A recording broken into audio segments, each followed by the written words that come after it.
Boa noite a todos. Que bom estarmos juntos mais uma vez. Pensamentos de bem, todo mundo querendo aprender, contribuir com cada um com o seu melhor, para que os espíritos façam os trabalhos, os espíritos desencarnados façam os trabalhos que eles vêm toda terça-feira aqui fazer conosco. Esse tema escolhido para ser discutido e refletido aqui hoje, ele me surgiu em uma palestra do Marco.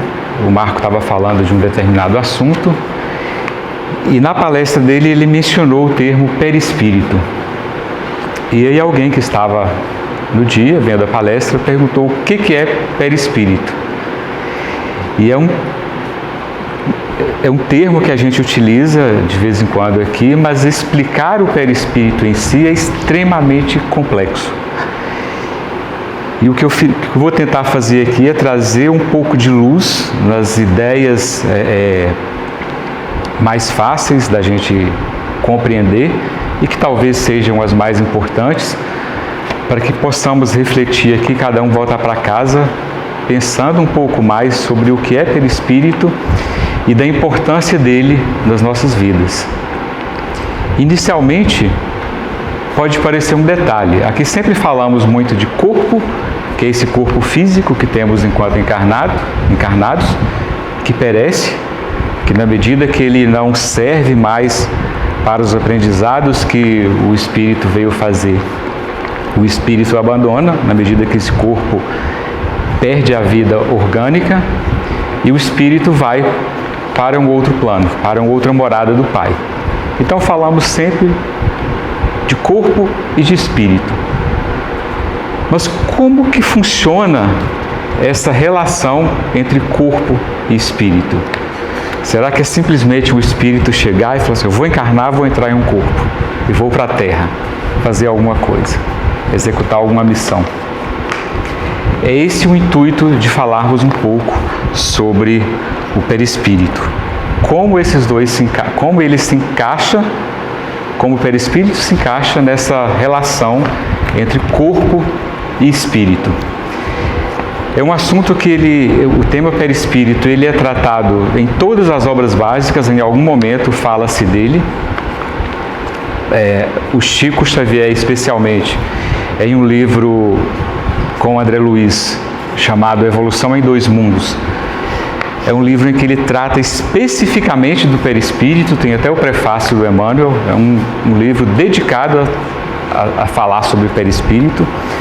Dentro da literatura espírita tem outros estudos, eu cheguei a encontrar um livro que está disponível na internet com 518 páginas, só falando de perispírito. Então é um tema extremamente complexo e muito, mas muito importante. Tanto que no livro dos médiuns tem essa frase de que no conhecimento do perispírito está a chave de inúmeros problemas até hoje insolúveis.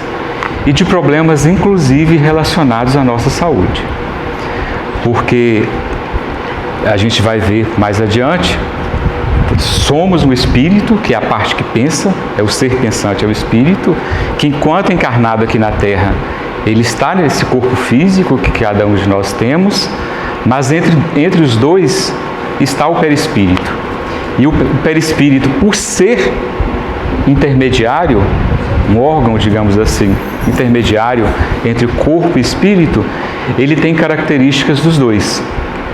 E os espíritos nos dizem, os espíritos que codificaram a doutrina, o André Luiz, vários outros que vieram depois, que para nós termos conhecimento da natureza do espírito em si, é muito difícil, é muito complexo e não temos hoje aqui na Terra, talvez, capacidade para isso. Mas que podemos ter algumas ideias por meio do perispírito, porque o perispírito está no meio dos dois e, embora muito etéreo, embora seja um ser etéreo, ele tem características da matéria. Então, a própria ciência, inclusive a ciência médica, segundo os espíritos, quando ela se conscientizado a necessidade de caminhar junto com a doutrina dos espíritos, que a ciência médica nos vai trazer muitos benefícios por meio do conhecimento do perispírito. Então é isso que nós vamos tentar trabalhar aqui hoje, trazer o que tem de informações para tentar nos esclarecer um pouco mais sobre as mensagens que podemos amadurecer aqui. Vamos ver se esse instrumento vai funcionar. Essa ideia é uma ideia muito interessante, porque a gente vai ver a expressão corpo espiritual. Em algumas obras da doutrina espírita, quando se refere ao perispírito, a gente vai ver a expressão corpo espiritual. E aí vem aquela dúvida, mas o espírito tem corpo? A gente vai ver que tem. O espírito tem sentimento? Tem. Mas não exatamente igual a gente vê, por exemplo, nos romances espíritas. Os romances espíritas, principalmente quando eles vão para o cinema, para a televisão, aparecem às vezes aquelas colônias de espíritos, e claro, são atores com esse corpo que nós temos aqui na Terra, atores representando espíritos, se manifestado pelos órgãos físicos que esse corpo que temos aqui na Terra possui. Então, os espíritos se manifestando através da audição, através da boca, da fala, expressando sentimentos como um ser humano comum. E essa é uma das questões que o irmão Leocádio, o irmão Grimm, a irmã Marinda, eles sempre nos chamam a atenção para que a gente desmistifique essa questão de que espírito fala como se tivesse boca, que espírito ouve como se tivesse ouvido. Não, eles têm corpo, mas as características são totalmente diferentes do que temos aqui hoje. O que vemos nos romances espíritas, principalmente quando aparecem no cinema, é porque ali estão as possibilidades que temos, dado a expressão como humanos aqui na Terra. Mas as características são muito diferentes. E essa expressão corpo espiritual, que se refere ao perispírito, ela não é uma expressão nova. Ela não surgiu com a codificação da doutrina dos espíritos, não surgiu com o Chico Xavier, não surgiu com o professor Mauri Rodrigues da Cruz, que é o médium que nos trouxe mensagens por meio de irmão Antônio Grimm, Marina Fidelis, Leocádio Zé Correia.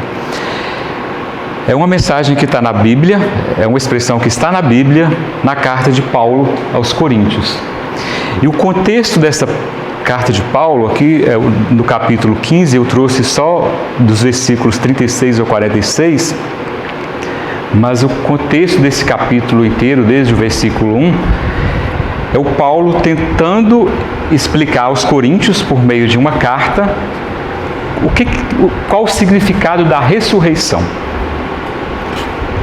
O Paulo falando que o corpo ressurgia e principalmente ele tentando falar da vida eterna, que a vida não era só esse corpo, a vida era vai muito mais além do que aqueles que imaginavam que se restringia a esse corpo ou a uma encarnação aqui na Terra.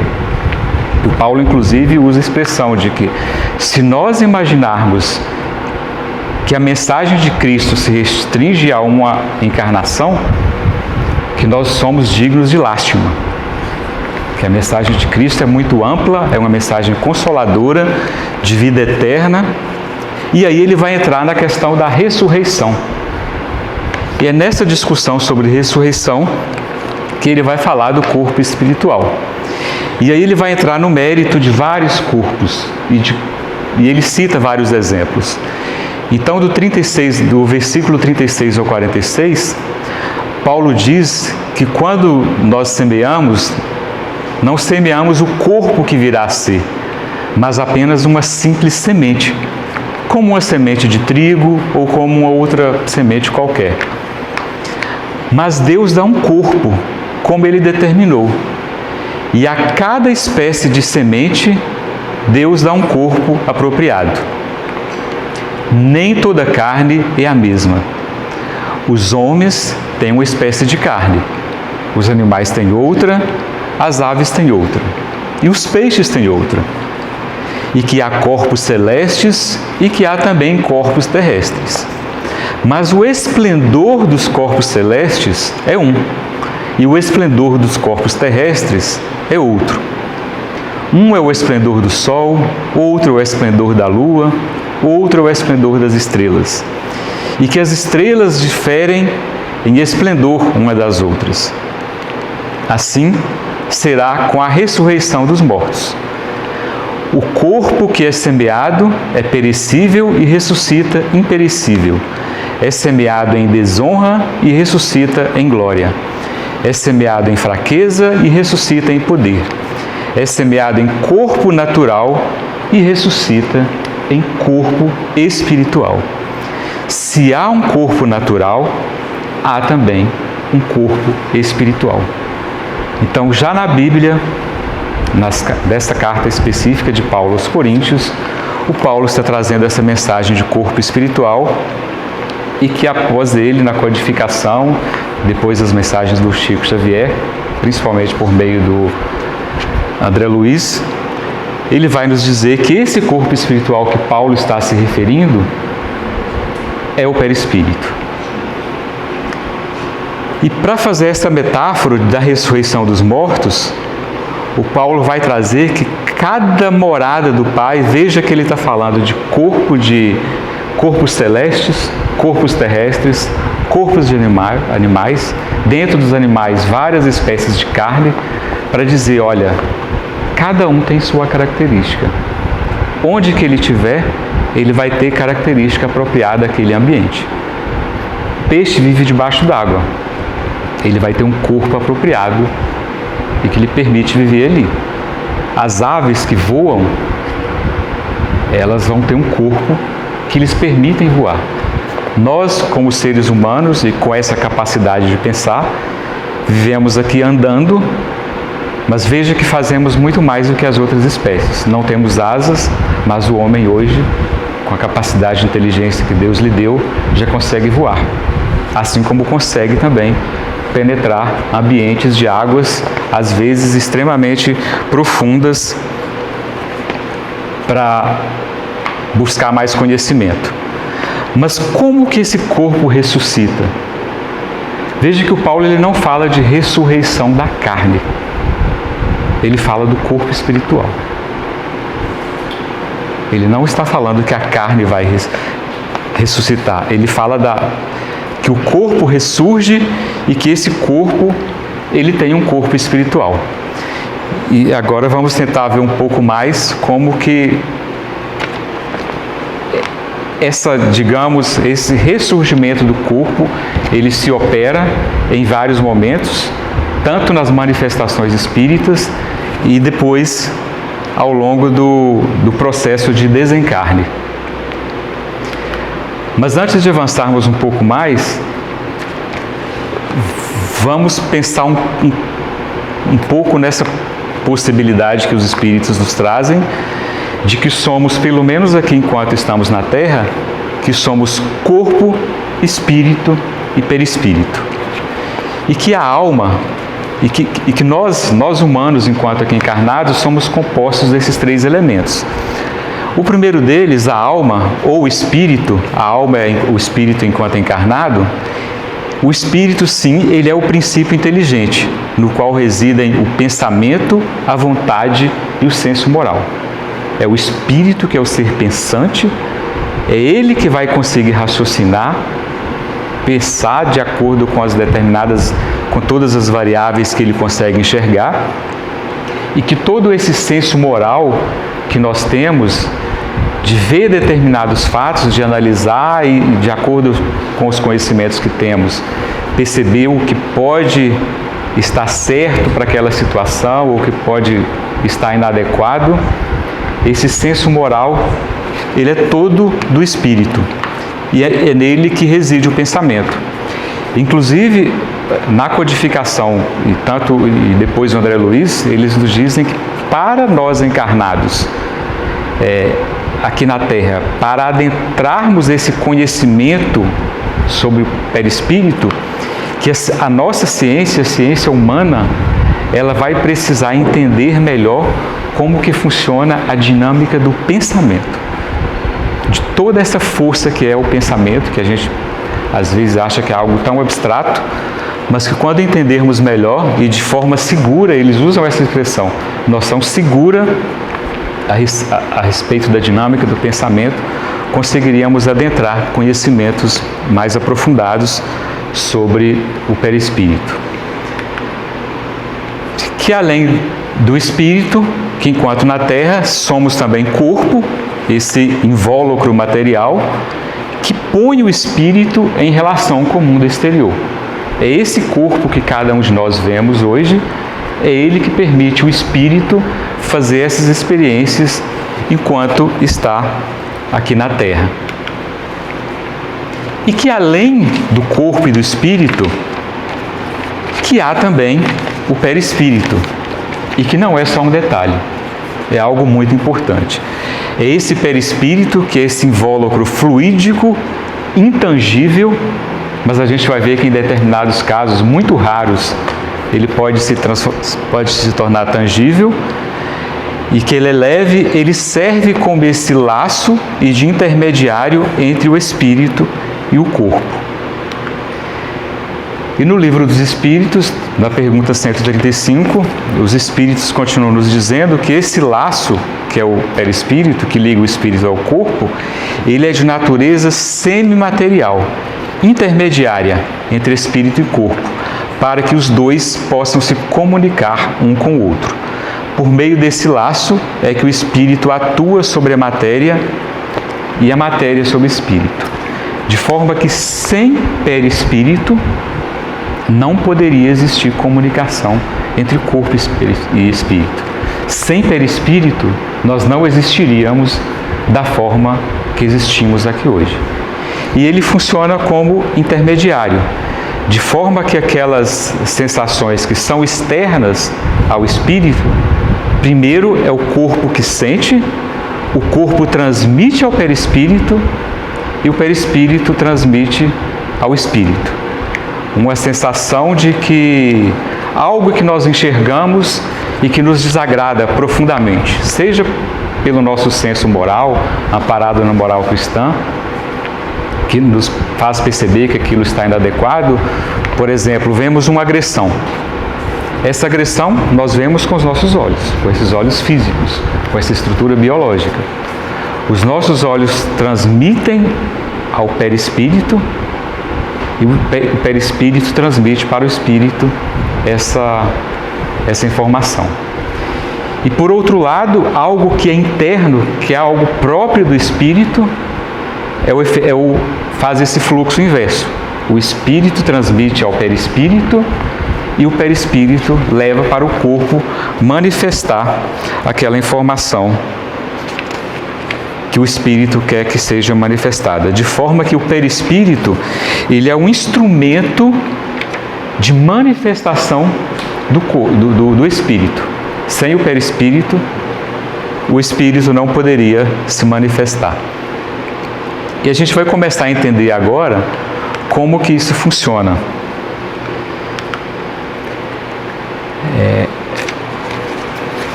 Os espíritos nos dizem que, e aí principalmente na obra de André Luiz com Chico Xavier, que para definirmos de alguma sorte esse corpo espiritual ou perispírito, precisamos considerar antes de tudo que ele não é reflexo do corpo físico.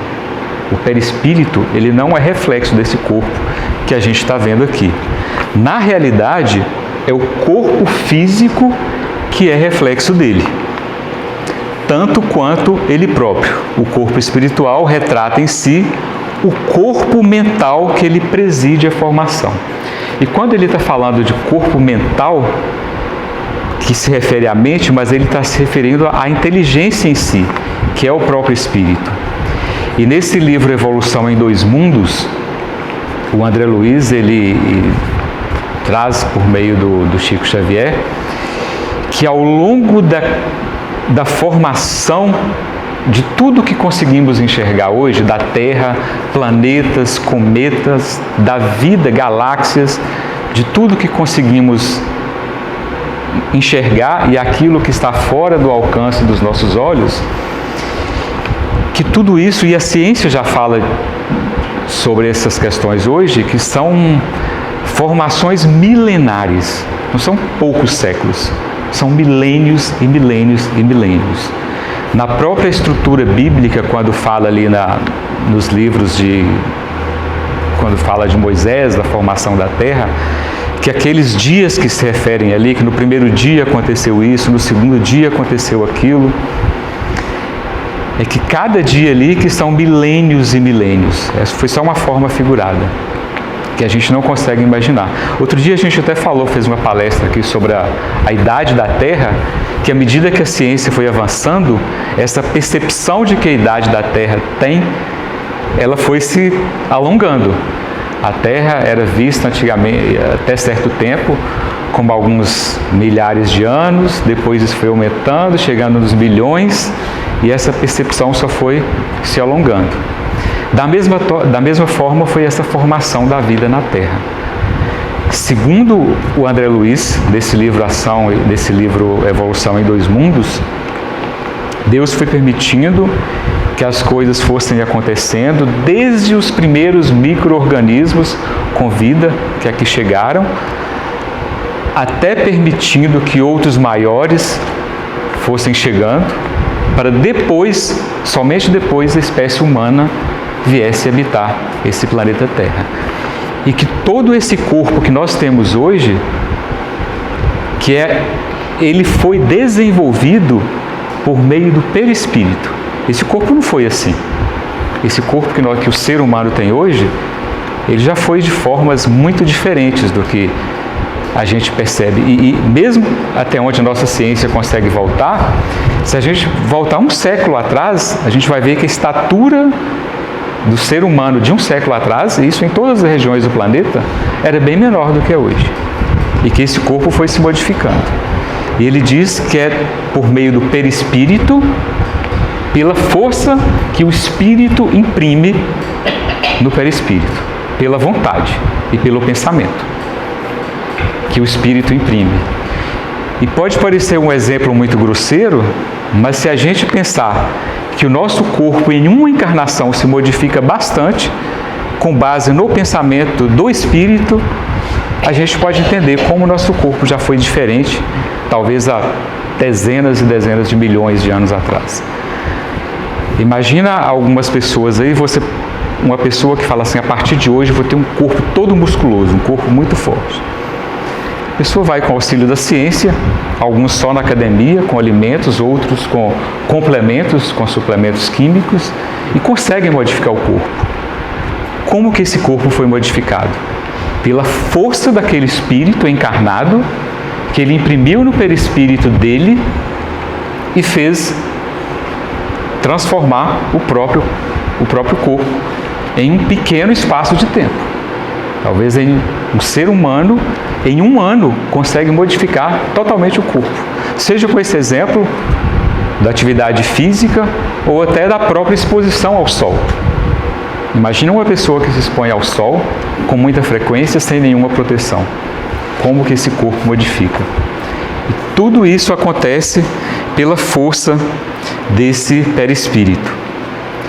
E por isso que os espíritos nos dizem que ele é o santuário vivo, que esse corpo é o santuário, esse corpo espiritual é o santuário vivo em que a consciência imortal, porque a consciência e a inteligência é imortal, ela prossegue em manifestação incessante.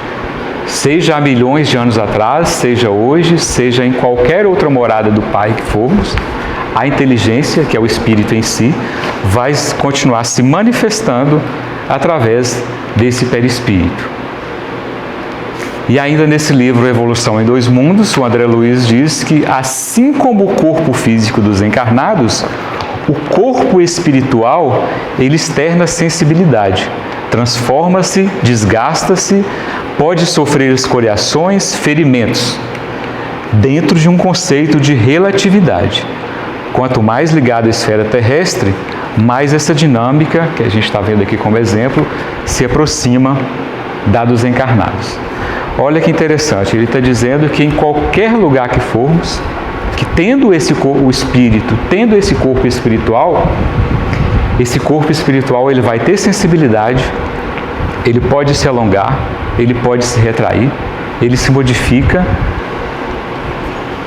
mas dentro de um conceito de relatividade.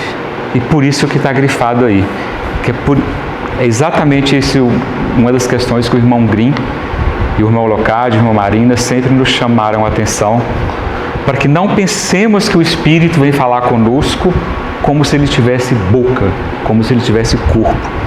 O Espírito que se manifestar, ele pode até tomar essa forma, mas ele não tem essa forma. Ele vai tomar essa forma para que ele se faça compreensível, para que nós possamos entender que é aquela pessoa. Não é que o Espírito não é daquele jeito. Inclusive ele diz que um Espírito que enquanto é encarnado, ele tinha alguma cicatriz, vamos pensar hoje na linguagem mais moderna, um espírito que tenha tatuagem, se no auge da vida dele, as melhores ações enquanto encarnado, ele se identificava com aquela tatuagem ou com aquele corpo com alguma cicatriz, quando ele vem aqui na Terra se manifestar, ele pode se manifestar com uma tatuagem, com uma cicatriz, ou até com alguma, digamos, deficiência ou falta de algum órgão físico, que era como ele tinha aqui, para ele se fazer compreensível. Não é que ele, depois de encarnado, tem esse corpo. Por isso que o André Luiz nos chama. Ele tem sensibilidade, ele externa essa sensibilidade, mas dentro de um conceito de relatividade. Como Einstein nos diz, tudo na vida é relativo. Aqui na Terra temos esse corpo, vamos sentir de acordo com esse corpo. Em outra morada do Pai, teremos outro corpo. Portanto, façamos-nos... O Espírito vai ter essa sensibilidade e externar essa sensibilidade de acordo com esse corpo. E essa sensibilidade, depois de desencarnado, é principalmente uma sensibilidade relacionada a questões morais, ainda que tenha reflexos ou consequências no corpo espiritual. Essa sensibilidade é de acordo com questões morais. E por isso os espíritos nos chamam a atenção que o nosso perispírito ele se modifica de acordo com a morada que ele vai. Cristo já nos disse que são tantas moradas na casa do Pai. Então, depois de desencarnados, vamos para alguma. Que corpo teremos ali, não sabemos, mas sabemos que seremos, esse corpo será necessariamente diferente do que temos aqui na Terra. O irmão Grimm certa vez nos disse que somente a Terra nos proporciona fazer determinados aprendizados. Portanto, o corpo que temos aqui é muito específico a esses aprendizados que faremos aqui na Terra. E nas perguntas 93 a 95 do Livro dos Espíritos, a codificação de Kardec nos diz que o perispírito, que ele vem do fluido universal de cada globo, por isso não é idêntico em todos os mundos. Passando de um mundo a outro, o espírito muda de envoltório. O perispírito tem a forma que o espírito queira. É assim que este vos aparece algumas vezes, quer em sonho, quer no estado de vigília, e que pode tomar forma visível e às vezes palpável, tangível. Essas expressões que são utilizadas aqui como globo, mundos, podemos pensar numa linguagem mais moderna, como em outras moradas do Pai. A cada morada do Pai que o Espírito vai, o perispírito dele, sendo necessário fazer adaptações para uma nova morada, esse perispírito ele vai se modificando de forma com as exigências daquela nova morada. E que ele toma a forma que o espírito quiser. Olha que interessante isso. Só que esse quiser a gente tem que ver também em termos relativos, porque quanta coisa que a gente quer, mas a gente não consegue. A gente precisa ter força e condição suficiente para fazer essa forma se manifestar da forma que fosse desejada. E que é dessa forma, tomando essa forma que os espíritos querem, que eles se manifestam, seja em sonho, seja no estado normal, fazendo-se aparecer com tatuagem, com cicatrizes e com questões que eles não têm no mundo espiritual, com formas que ele não tem no mundo espiritual, mas que ele apareceria aqui. E que há mundos ou que há moradas do Pai em que o perispírito torna-se tão etéreo que para nós aqui na Terra, é como se ele não existisse. Passando de um mundo a outro, o espírito reveste-se da matéria própria daquela nova morada. E que essa mudança opera-se com a rapidez de um relâmpago. Veja que assim que ele foi para lá, é muito rápido.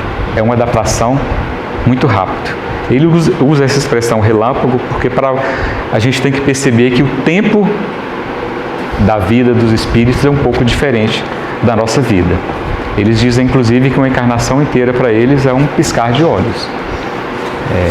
Para a gente, algo que demorando parece uma eternidade, para eles é um piscar de olhos.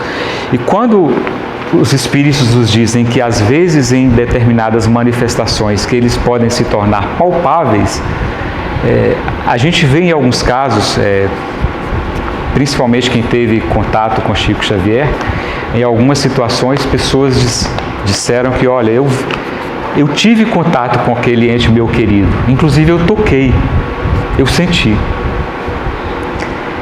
Esse sentir, esse tocar, os espíritos nos dizem, o André Luiz reforça isso,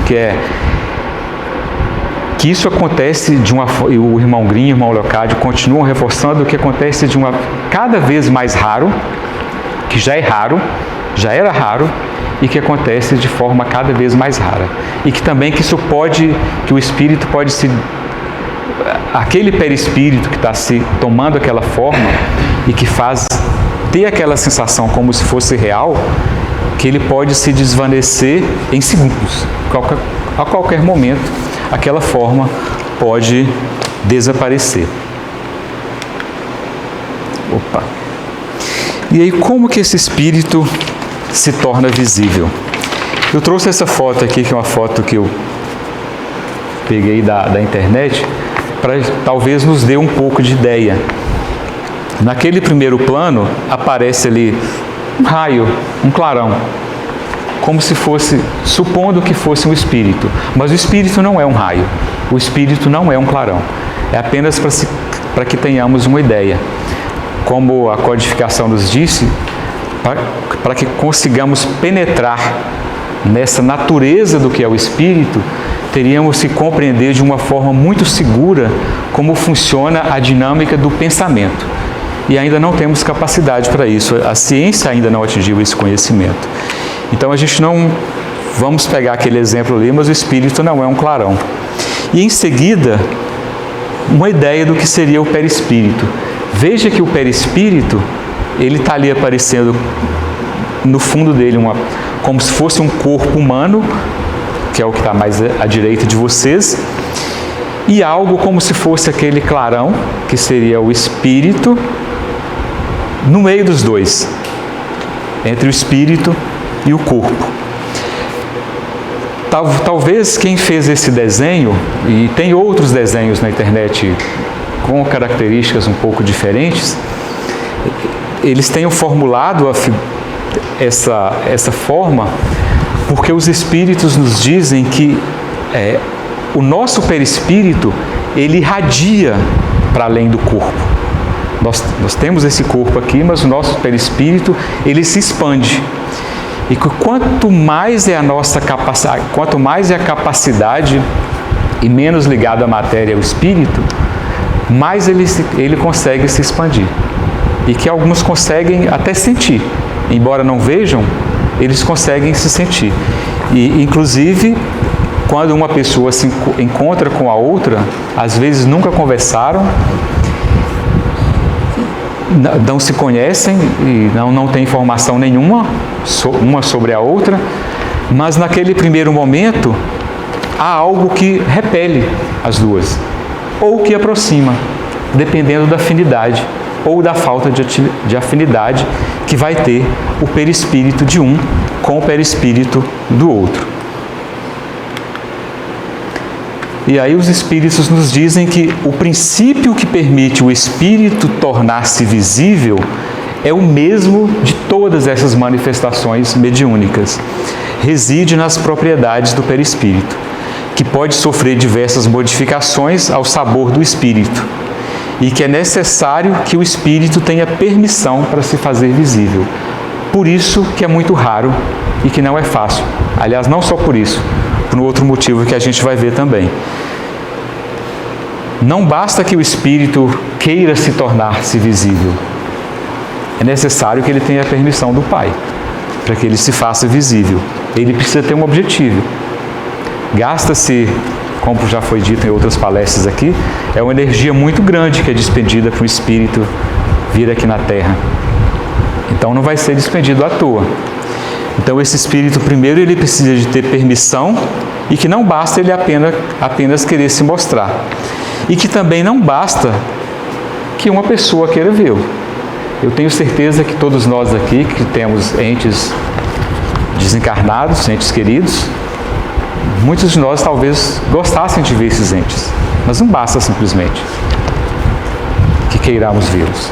É preciso que eles tenham permissão para vir aqui e que esses fluidos perispiríticos, tanto nosso quanto deles, se combinem. É necessário que os dois fluidos possam combinar-se e que haja entre eles uma espécie de afinidade e também, porventura, que a emissão do fluido da pessoa seja suficientemente abundante para operar a transformação do perispírito. Veja que precisa de certa quantidade também, de certa densidade, para se fazer. Os espíritos até eles dizem que a densidade não é uma palavra adequada, mas que poderíamos utilizar só para termos uma ideia de como isso pode funcionar. Que é preciso que tenha densidade para que esse perispírito possa se transformar e fazer alguém desencarnado mostrar-se visível, tendo uma forma que ele não tem mais, que ele só teve enquanto encarnado. E por isso que poucas pessoas, e para a gente que estuda a doutrina dos espíritos e que teve contato com o professor Maurício Rodrigues da Cruz, quem teve contato com Chico Xavier fala a mesma coisa, fica parecendo que às vezes nós somos até beatos, assim, de seguidores de alguém, de uma fascinação. Mas de fato é muito grandioso o trabalho que o professor Maurício e que Chico Xavier fizeram aqui na Terra. São raríssimos os casos de pessoas com a capacidade deles de terem essa capacidade de transformação perispirítica, de fazer combinação com outros espíritos para permitir que formas que não existem no mundo espiritual fizessem espíritos desencarnados virem aqui, trazerem mensagens que contribuem com o nosso crescimento moral, com o nosso crescimento intelectual, com o crescimento da ciência e deixar esse legado tão grande.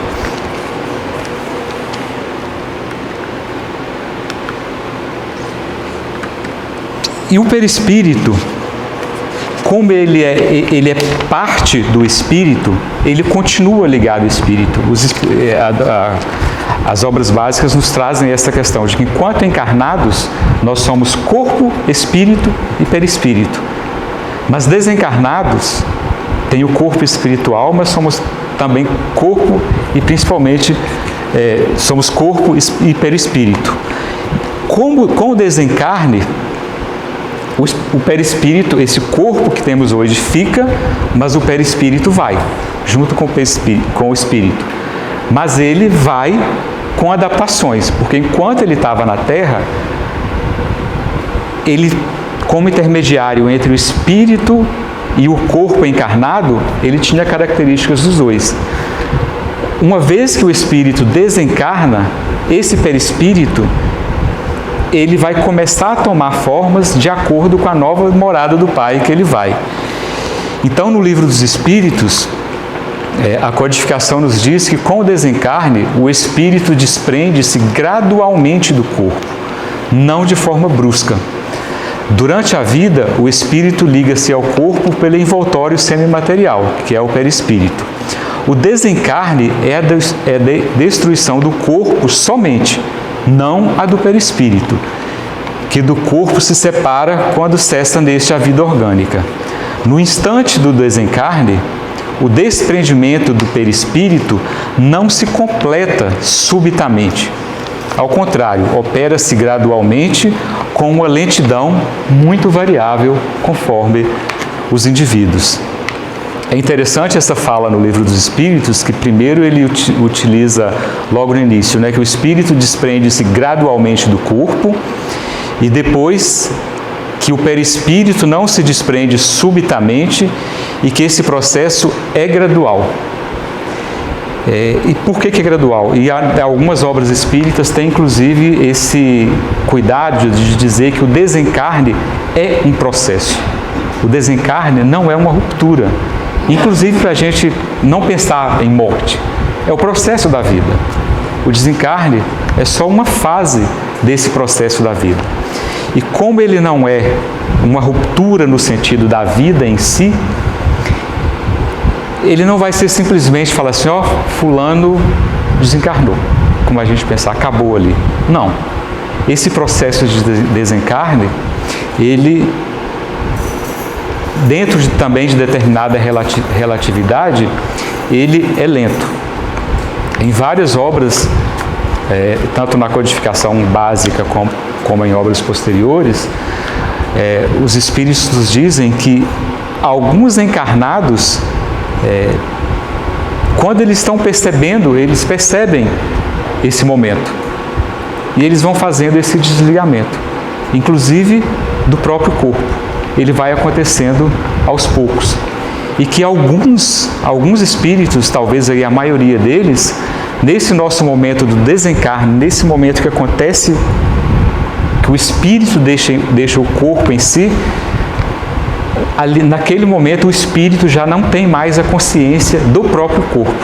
Ele tem a consciência espírito, porque o espírito é a vida em si, é a inteligência, é o ser pensante, mas ele já não tem a consciência daquele corpo.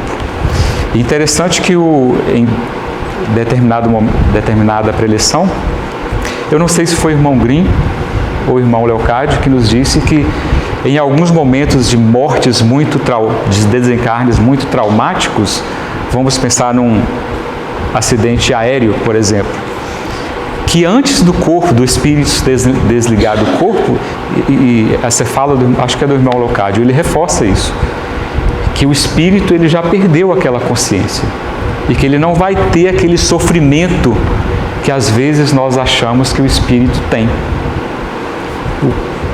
Aquela dor que muitos acham quando o espírito vê entre aspas, a morte iminente, talvez ele não tenha, muitos não tenham. E que isso, principalmente, nas obras básicas nos trazem aqui, que isso varia de indivíduo para indivíduo. Quanto menos prendidos à matéria, em geral, menor é essa dor, esse momento do desencarne.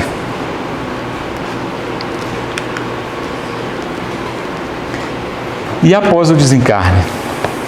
Nesse livro, Nos Domínios da Mediunidade, é outra obra do André Luiz com Chico Xavier, ele nos diz que os irmãos desencarnados, que eles estampam no próprio corpo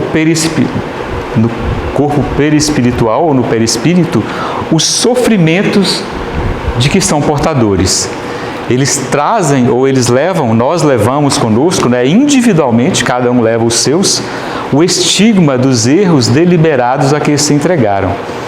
A doença, como resultante do desequilíbrio moral, sobrevive no perispírito, alimentada pelos pensamentos que geraram, quando esses pensamentos persistem depois da morte do corpo físico. Olha que interessante e o detalhe de cada palavrinha desse texto. Que essas doenças que nós temos, quando elas são resultantes de desequilíbrio moral, que elas continuam se manifestando nesse corpo perispiritual que o Paulo nos falou lá atrás, o apóstolo Paulo, que nós temos. Quando nós temos essas questões morais que nos afligem e que não são exatamente questões físicas do corpo, essas dores, algumas angústias, elas continuam depois. E elas se manifestam nesse outro corpo que nós vamos ter. Como também nós vemos aqui, enquanto desencarnados, quantas dores que são dores da alma, digamos assim. Elas se manifestam no corpo de alguma forma. E que lá, em se tratando de desequilíbrio, se for dor ou alguma doença resultante de desequilíbrio moral, que elas continuam se manifestando nesse corpo perispiritual, alimentadas pelos pensamentos que geraram. A partir do momento que o pensamento deixa de alimentar aquelas questões morais que nos afligem, aquela dor já não vai se manifestar mais. Assim como acontece aqui na Terra. A impressão que me passa é que é algo muito semelhante. Quantas vezes algumas questões que a nossa consciência nos diz que não está adequado de acordo com por alguma questão moral, e aí não estamos falando de costumes dos humanos, estamos falando de virtudes, de moral cristã, aquelas questões que nos parecem que foram com desamor, com desrespeito, com violência, com agressão, e que de alguma forma isso leva para as nossas questões morais. Se isso permanece sendo alimentado, o espírito que permanece naquela vivência de nutrir violência, de nutrir desamor, de nutrir desrespeito, intolerância, que isso manifesta no corpo espiritual, porque é uma questão moral. E nessa discussão que é do Espírito Aulus, com o André Luiz e o Hilário, eles sendo amparados sendo coordenados, digamos assim, pelo Espírito Aulus aqui na Terra, eles perguntaram se não seria simplesmente uma angústia moral.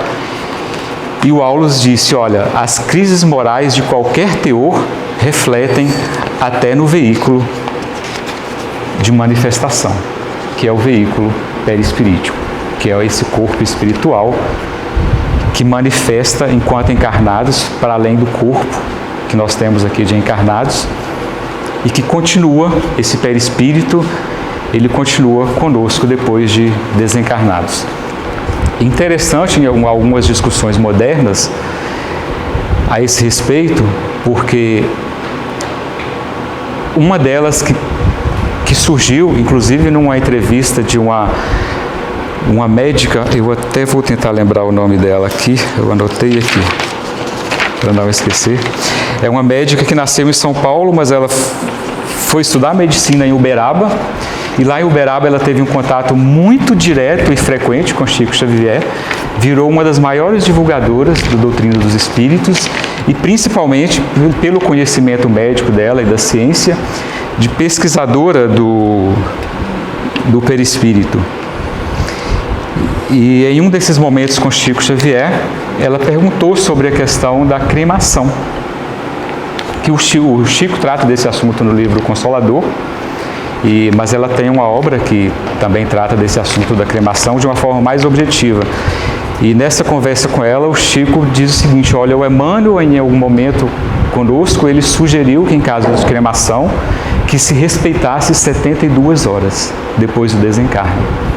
E é interessante que o irmão Leocádio José Correia também já reforçou essa ideia para a gente, de respeitar 3 dias.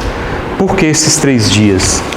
Porque o perispírito, ele tem características do corpo físico, mas ele vai com o espírito. E em alguns casos, não são para todos, o espírito ele precisa de algum momento para recolher informações que talvez ele ainda esteja desvencilhando desse corpo físico. Então essa informação a gente teve através do irmão Leocádio, mas também através de Chico Xavier, com o Emmanuel. No livro Consolador, o Emmanuel trata desse assunto com Chico Xavier, não de forma tão categórica, falar de 72 horas, mas em outro momento ele falou dessas 72 horas, e o irmão Leocádio também nos falou em algum momento. Então essas são algumas das reflexões. É interessante que nesse livro de 518 páginas, o autor ele fecha o livro dizendo assim: o que temos aqui para dizer é muito pouco em relação à riqueza do que é o estudo sobre perispírito. Porque a ciência há que se avançar muito, como no livro dos Médiuns nos disse, né? Principalmente quando entendermos como funciona a dinâmica do pensamento, vamos entender melhor como funciona o perispírito, inclusive para a nossa vida, talvez para a cura de algumas doenças que vivemos aqui enquanto encarnados. E que, à medida que a ciência caminhar junto com a doutrina dos espíritos, muitas informações virão através do conhecimento do perispírito e dessa dinâmica do pensamento. Mas é muito pouco em relação ao que a riqueza do perispírito, mas é o possível dentro desses 45, 50 minutos aqui hoje, e que possamos continuar pensando nesse perispírito, que entre o corpo e o espírito enquanto encarnados há ali um terceiro incluído, digamos assim, que é o perispírito, e que vai continuar conosco, mas com outras características. Que possamos voltar para casa pensando um pouco nessas questões, e aqui em relação ao desencarne, não fiquemos preocupados com essa questão de desencarne. Segundo os espíritos, é um momento muito sublime, é um momento muito especial, mas que principalmente a vida continua. Seja quaisquer coisas que estivermos acontecido conosco aqui na Terra, teremos outras oportunidades. Como disse nossa irmã Thais aqui na última palestra, embora esse cavalo ele não vai passar tão bem arriado, embora ele venha outras vezes, mas vai ser um momento diferente. Mas ele vai vir, e cada um tem o seu tempo, e cada um tem as suas condições e as suas características especiais para fazer esses aprendizados. Então, peço a todos que fiquem em silêncio, e a partir de agora a gente vai para um momento de passe, que é um momento também muito sublime, para que os espíritos possam trazer os benefícios que eles sempre nos trazem através do passe, que também são feitos através do perispírito. Muito obrigado a todos.